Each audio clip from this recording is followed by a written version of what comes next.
Saudara-saudari terkasih, apakah saudara sudah memulai hari ini dengan penuh sukacita dan punya niat untuk berbuat baik meskipun kecil? Semoga Tuhan memberkati niat baik saudara. Hari ini saya ingin berbicara tentang beberapa tips untuk bisa mengatasi kegelisahan, kecemasan, dan sulit tidur. Ada caranya. Seringkali kalau kita khawatir sesuatu dan kemudian kita memikirkannya dan berusaha untuk menghindari rasa khawatir itu, kita malah jadi makin khawatir. Lalu kemudian kita menjadi semakin sulit untuk lepas dari kekhawatiran itu. Ujung-ujungnya kita malah sulit tidur. Dan ketika kita sulit tidur, kita berusaha supaya bisa tidur, makin tidak bisa tidur. Nah, bagaimana kita bisa memutus rantai kecemasan, kegelisahan, sulit tidur itu? Pertama-tama dengan yang disebut paradoxical intention. Wah, ini bahasa Inggris. Tapi bahasa Indonesianya sebetulnya menginginkan sesuatu yang justru berlawanan. Ini adalah metode yang diperkenalkan oleh Viktor Frankl sebetulnya, logoterapi. Sederhananya begini, ketika kita khawatir akan sesuatu, kita justru tidak lari dari yang membuat kita khawatir itu, tetapi malah menginginkannya. Nah, ini paradoks namanya. Kita takut, misalnya kita takut hantu, justru kita menginginkan untuk melihat hantu itu. Kita tunggu hantunya muncul, malah nggak muncul. Karena kemudian kita tidak takut lagi. Itu disebut dengan paradoxical intentions. Apa yang membuat kita khawatir, apa yang membuat kita takut, jangan dihindari, tetapi ditunggu, diharap-harap, gitu. Seperti misalnya, saya keringatan kalau mau tampil berbicara di depan umum. Wah, keringatnya banyak sekali. Lalu saya khawatir, waduh nanti saya keringatan, lalu cemas karena nanti keringatnya banyak. Justru jangan dihindari. Ketemu sama seorang teman dan pamer. Ini saya kasih tahu ya, saya mau tampil. Ini pasti sebentar lagi saya keringatan. Ini kalau saya keringatannya awalnya hanya sedikit lalu menjadi 3 kali lipat. Ya perhatikan, keringatannya akan segera datang. Malah nggak datang. Karena kemudian kita mengharapkan. Kita mengganti kegelisahan dan ketakutan dengan sesuatu yang positif. Yaitu mengharapkan, menanti-nanti, menginginkannya bahkan.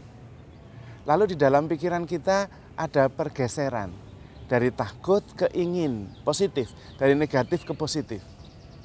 Itu adalah sebuah terapi untuk membuat kita tidak takut atau tidak cemas. Yaitu justru dengan menginginkan, mengharapkan, dan menunggu-nunggu. Itu yang pertama, namanya paradoxical intentions. Jadi kalau takut tidak bisa tidur, coba berusahalah. Saya mau terjaga selama mungkin. Saya tidak akan segera tidur, saya akan mencoba untuk berjaga terus-menerus. Sejauh mana, sebaik apa, selama apa saya bisa berjaga. Lalu kemudian justru itu yang diharapkan. Bisa berjaga malah ngantuk. Itu namanya paradoxical intentions. Itu yang pertama. Yang kedua adalah dengan mengamati tanpa menilai, tanpa menghakimi. Jadi ketika mau tampil misalnya di public speaking atau sambutan atau apa, lalu kemudian biasanya reaksinya berkeringat, gemetar, kita coba amati. Disebut dengan anticipation reactions, antisipasi reaksi.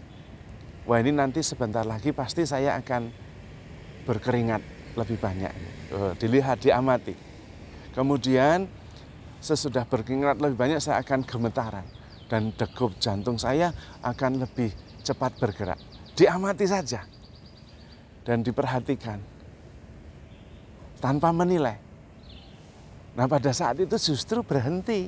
Karena kemudian saya sadar dan saya mengambil jarak. Itulah yang disebut dengan kekuatan pengambilan jarak atau the power of detachment. Manusia itu diberi kekuatan untuk bisa mengambil jarak terhadap perasaannya sendiri, emosi-emosinya, reaksi-reaksinya. Dan ketika kita mengamatinya tanpa menilai, kita mengambil jarak. Dan pada waktu itu justru kita malah bisa tersenyum sendiri. Kok bisa ya saya jadi seperti itu ya? Itu seperti nonton film horor atau nonton orang yang menakut-nakuti orang lain. Reaksinya jadi lucu kalau kita mengamati ya. Jadi misalnya ada orang yang berdandan, bersembunyi sebagai pohon di dalam sebuah pot besar. Dia seperti pohon. Lalu ketika ada orang lewat, dia melakukan gerakan yang mengagetkan. Dan orang yang kaget itu lalu kemudian bereaksi lucu sekali. Ketika kita nonton kita bisa ketawa. Nah pada waktu itu ketika kita mengambil jarak, detachment, lalu nonton reaksi-reaksi kita malah bisa ketawa. Jadinya malah nggak takut. Dan kemudian berganti, berubah. Oh ternyata saya takut toh. Dan reaksinya seperti itu rupanya. Dan ketika kita mengamati tanpa bereaksi, justru kita bisa mengendalikan diri kita. Kita tidak lagi dikendalikan oleh rasa takut, tapi kita mengambil jarak dan mengamati. Dan malah kemudian bisa melihat dengan lebih jelas, seperti nonton orang yang ditakut-takuti oleh manusia pohon itu, dan kemudian kita bisa ketawa melihat reaksinya. Itu adalah cara yang kedua. Cara yang ketiga adalah dengan meditasi, dengan doa hening. Doa heningnya sederhana, menyadari seluruh reaksi-reaksi fisik kita, kemudian menyadari juga reaksi-reaksi emosional kita, tetapi, nah ini yang penting, menyadarinya bersama dengan Tuhan. Saya seperti berdiri atau duduk bersama Tuhan dan melihat reaksi-reaksi yang ada dalam diri saya, baik secara fisik maupun emosional. Sehingga saya juga ketika melihat, mengamati reaksi yang negatif, rasa takut, cemas, saya bisa berpaling kepada sebelah saya yang adalah Tuhan, yang sedang menepuk-nepuk bahu saya. Enggak apa-apa, kamu enggak sendiri, saya temani. Nah latihan ini bagus karena kemudian menyadari bahwa saya tidak pernah sendiri dalam menghadapi setiap peristiwa. Entah itu yang membuat takut, cemas, gelisah, atau yang lain. Nah ada teman ini penting, ada teman. Ketika kita menanti-nantikan yang disebut dengan paradoxal intentions, kita bersama dengan Tuhan, kita justru bisa menantinya dengan lebih tenang. Dan pada waktu itu rasa takut yang negatif menjadi positif.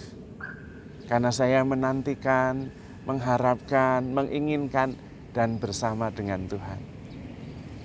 Mudah-mudahan beberapa trik sederhana ini bisa membantu kita mengatasi rasa takut dan membuat hidup kita menjadi lebih tenang. Terutama karena memang kita sadar bahwa kita begitu dicintai oleh Tuhan. Tuhan selalu menemani kita, Tuhan tidak pernah menyerah mencintai kita. Jadi saudara-saudari terkasih, jangan takut. Handle yourself with care because you are loved. Tuhan memberkati.